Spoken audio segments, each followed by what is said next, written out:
Halo semua, di video kali ini saya akan berbagi tentang salah satu kasus sengketa hukum di Singapura. Kasus ini cukup unik karena melibatkan kakak dan adik. Ya, jadi ceritanya ada rumah atas nama ayah dan anak. Ya, ayahnya meninggal, kemudian karena namanya ayah or anak, ayah dan anak otomatis pada saat ayahnya meninggal menjadi atas nama anak.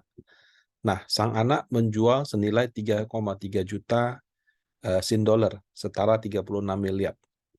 Anak perempuan daripada bapaknya itu menggugat, malah menang gitu.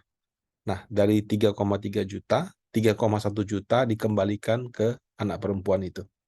Seperti apa ceritanya? Apa yang bisa kita pelajari? Jadi yang bersengketa ini keluarga besar. Ada ayah, ibu, sama 7 bersaudara. Waktu kecil mereka tinggal di rumah sempit dengan satu kamar tidur. Ya mungkin kalau bayangannya kayak rumah gitu ya. Depannya toko, belakangnya kamar gitu. Nah, eh, yang toko di depannya itu jual alat sembahyang Chinese. Jadi kalau kalau misalnya yang pernah lihat apa hio, dupa, kertas-kertas yang dipakai untuk persembahan seperti itu, nah itu jualan seperti itu. Nah, saking kecilnya rumah itu, kalau waktu saya baca artikelnya, bahkan di kamarnya nggak muat, ada anak yang harus tidur di tokonya itu, gitu. Saking saking kecilnya rumah itu. Nah, hidupnya termasuk sederhana. Nah, dari yang 7 bersaudara ini yang bersengketa itu anak laki-laki yang paling bungsu versus anak perempuan yang nomor 5. Ya. Nah, jadi ceritanya mereka itu dari kecil hidup miskin. Bapaknya sama ibunya cuma jualan dupa, ya nggak seberapa penghasilannya. Nah, nasib mereka berubah ketika di tahun 1988, waktu anak perempuannya itu berjualan tas kulit gitu. Jadi dia minjem uang sama saudaranya, dikasih gitu kan. Nah, dia pakai modal 50.000 itu, dia jualan tas kulit di daerah kotanya di sana gitu ya. Laku keras ternyata. Jadi dari usahanya itu dia jadi sukses.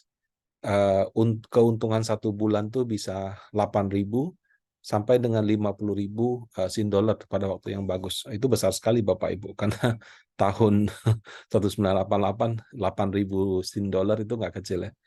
Nah, dia berhasil mengumpulkan kekayaan waktu usianya baru 25 tahun. Nah, dari keuntungan tersebut, kemudian anak perempuannya mengajak keluarganya pindah ke rumah baru yang lebih layak. Nah, ya makin dewasa, rumah yang bagus, yang layak tersebut, tinggallah ayah, ibu, bersama anak perempuan, sama 2 saudara perempuannya. Nah, yang laki-laki 4 itu sudah berkeluarga dan tinggal sendiri masing-masing. Nah, anak perempuan yang mensukseskan keluarga, yang membawa keluarganya keluar dari jurang kemiskinan ini, itu amat berbakti deh. Cuma sayangnya kalau di cerita yang saya baca ya, ayah sama ibunya sangat pilih kasih gitu. Jadi rumah pertama yang dia beli, yang waktu pindah dari rumah kecil ke rumah besar, itu hasil dari bisnis anak perempuan. Nah, kemudian setelah tinggal di sana tidak berapa lama, rumah itu dijual, ya. Dijual, terus hasilnya dipakai untuk pindah ke kondo. Kalau di Singapura orang bilang kondo itu sudah unit apartemen mewah gitu. Kalau di Jakarta apartemen itu memang sudah termasuk oke, tapi di atasnya apartemen itu ada kondominium. Biasanya luasnya itu bisa 80 meter, 100 meter sampai dengan 200 meter. Nah, eh, mereka pindah ke apartemen yang elit. eh, di apartemen yang kondo inilah yang menjadi objek sengketa. Nah, kondo ini juga dibeli dari penjualan rumah pertama plus hasil bisnis juga dari anak perempuan itu. Nah, tapi nama anak perempuan itu tidak tertera sama sekali dalam rumah pertama maupun kondominium yang kedua ini. Nah, kenapa? Karena orang tuanya bilang, kamu nih anak perempuan, kamu punya pacar tuh orang asing, hati-hati nanti kamu ditipu sama dia. Jadi daripada nanti kamu ditipu habis sama dia, mending semua uang kamu hartanya atas nama orang tua aja. Jadi walaupun anak perempuan ini yang berkontribusi hampir semuanya terhadap rumah baru itu, tapi tidak ada satupun yang atas nama dia gitu. Bahkan sampai dengan alasan yang sama, orang tuanya bilang, anak perempuannya dilarang punya tabungan sendiri. Jadi semua keuntungan dari usahanya itu wajib disimpan secara tunai di brankas milik orang tuanya. Saking seperti ininya. Ya. Nah, ya tentunya orang juga pasti menolak dong.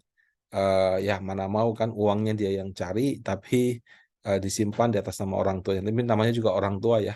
Bahkan mereka waktu itu ribut besar, orang tuanya sampai mengancam, kalau kamu nggak mau lakukan itu, kita akan bunuh diri. Nah, karena itulah anak perempuannya terpaksa nurut. Jadi setiap beberapa waktu sekali orang tuanya, anak perempuannya itu akan bawa uang tunai ke rumah orang tuanya. Pecahan 50, pecahan 100, pecahan 1000. Kalau sekarang kan kursnya 11.000, kamu kali aja lah. Kalau 50 berarti 550.000 dolar, 550.000 rupiah. Kalau 100 berarti 1.100.000 gitu. Nah, menurut cacatan anak perempuan ini, selama 10 tahun itu dia tuh sudah menyetor sekitar 2 juta Sin dolar, atau kalau dirupiahkan sekitar 22 miliar. Nah, sudah rumahnya tidak atas nama anak perempuan, padahal semuanya dari dia, hasil bisnisnya. Pengelolaan uang orang tuanya ternyata juga berantakan, Bapak Ibu. Jadi pada saat dia pikir uangnya aman dititipkan di orang tua, ternyata juga berantakan. Nah, dari kesaksian di pengadilan, ya kakak perempuan daripada anak yang bersengketa ini katanya pernah berkonfrontasi. Dia tanya mana uangnya dia ke orang tuanya. Nah, bapaknya waktu itu masih hidup mengaku katanya semuanya sudah dihabiskan. Katanya dipakai untuk bayar KPR, ya karena mereka kan beli pindah rumah gitu. Kemudian untuk beli emas, tapi pas ditanya emasnya di mana, nggak ada yang tahu emasnya di mana. Sampai dibilang habis untuk judi gitu. Nah, jadi ya keributan keluarga itu sebelumnya juga sudah pernah terjadi. Ya, kalau nggak salah di artikel yang saya baca, anak perempuannya juga sudah lapor polisi, tapi akhirnya itu dibiarkan untuk diselesaikan antar keluarga sendiri.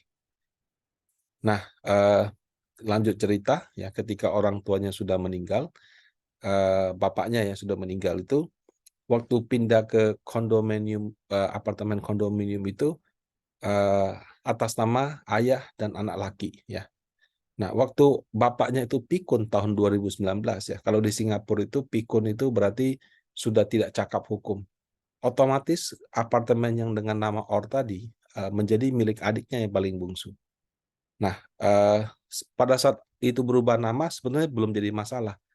Nah, sengketa ini bermula ketika adik bungsunya memutuskan untuk menjual kondo dan mengklaim semua hasil penjualan adalah miliknya sendiri.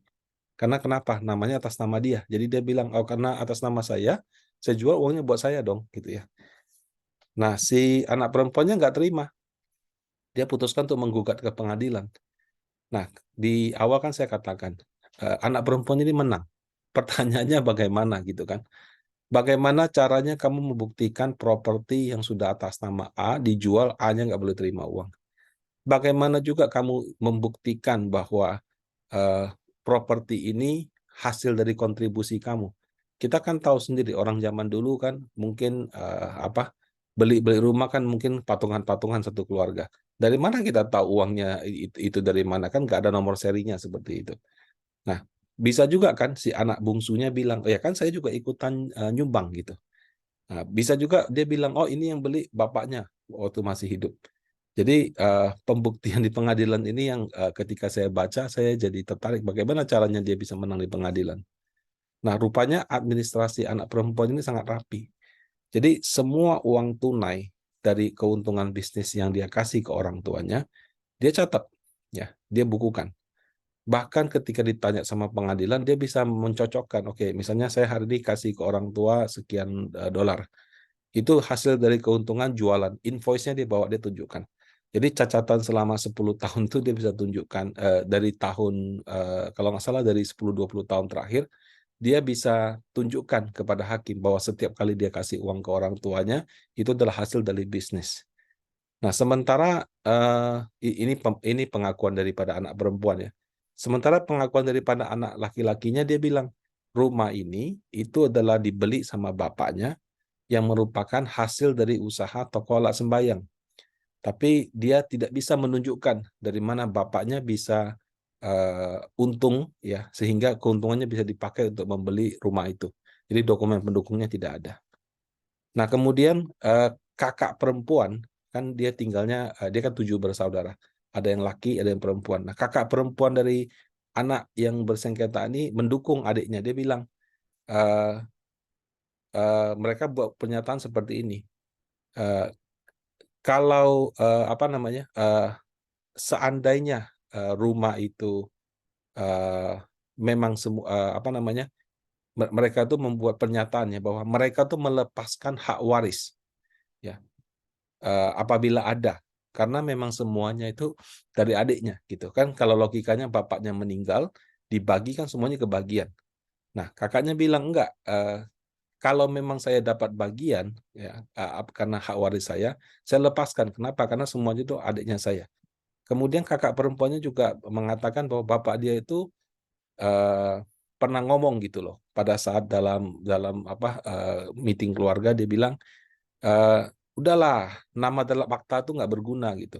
Karena kalau dia mati, nanti juga dikasih ke anak perempuannya, toh memang semuanya yang beli dari dia gitu. Jadi pernyataan tersebut terucap dan itu dikonfirmasi oleh kakak perempuannya yang bersaksi di pengadilan. Ya, ya kalau Anda baca lebih detail juga dikatakan si bapaknya itu orangnya pelit, sehingga kayaknya nggak mungkin deh melakukan hal seperti itu. Maksudnya apa, punya uang untuk membeli rumah gitu. Nah, dengan pertimbangan bahwa dokumennya lengkap, ya, kakak-kakaknya mendukung bahwa kalau memang ada hak waris dia lepaskan, dan juga menyatakan bahwa ini memang uang semua dari adiknya, sementara adiknya yang mengklaim rumah itu punya dia tidak bisa menunjukkan dokumen pendukung.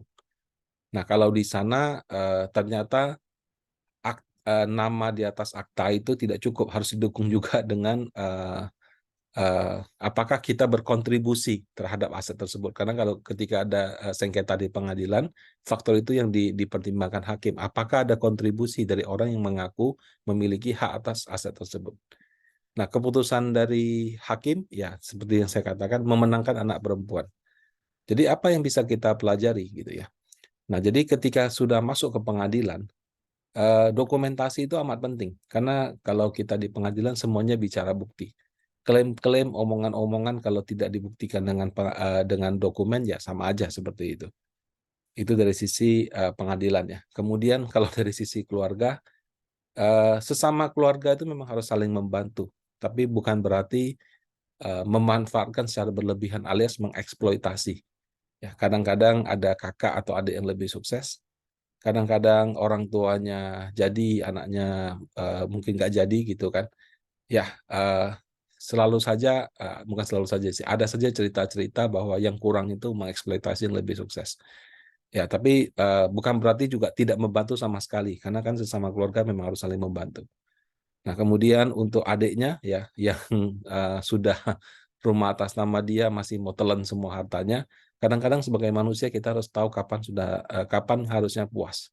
Karena kalau kita mau yang bukan hak kita, pada akhirnya nanti juga tidak menjadi haknya kita. Nah, demikian sharing saya kali ini. Semoga bermanfaat. Terima kasih.